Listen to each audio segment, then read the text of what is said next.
สำได้เป็นได้แต่ลูกเคยเขาสิถูกได้แต่อดเอาสิเศร้าซ้ำได้ก็สู้แนวเฮาเป็นเคยมีดอกหลายคนที่หูน้ำตาเคยสู้สิไหลกันไว้อายเขาเว้ายังบ่ได้ไอ้นั่นแหงบ่ดังพอเท่าเว้ายังได้แต่พังเบิดคำสิเว้าเฮาเป็นลูกเค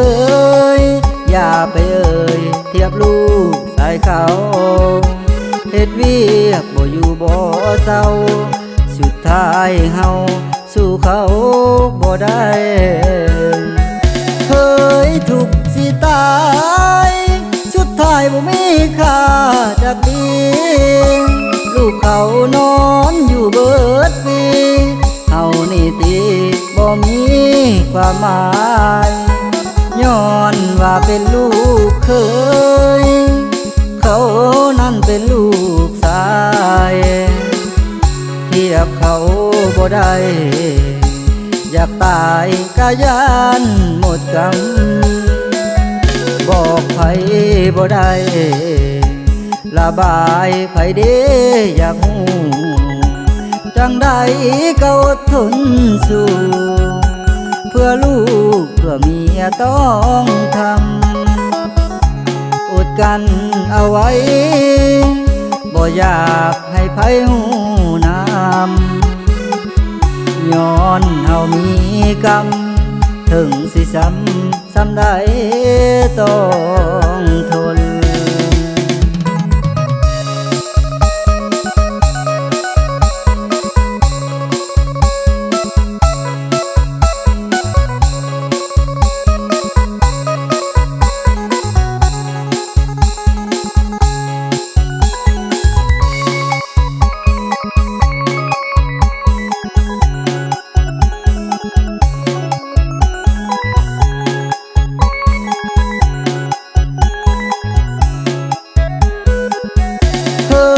ถูกสิตา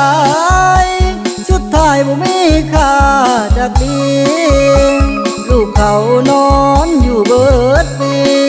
เฮานี่ติบ่มีความหมายย้อนว่าเป็นลูกเคยเขานั่นเป็นลูกชายเทียบเขาบ่ได้อยากตายกะยานหมดกำบอกไผบ่ได้ระบายไผเด้อยากหูจังใดก็อดทนสู้เพื่อลูกเพื่อเมียต้องทำอดกันเอาไว้บ่อยากให้ไผหูน้ำย้อนเฮามีกรรม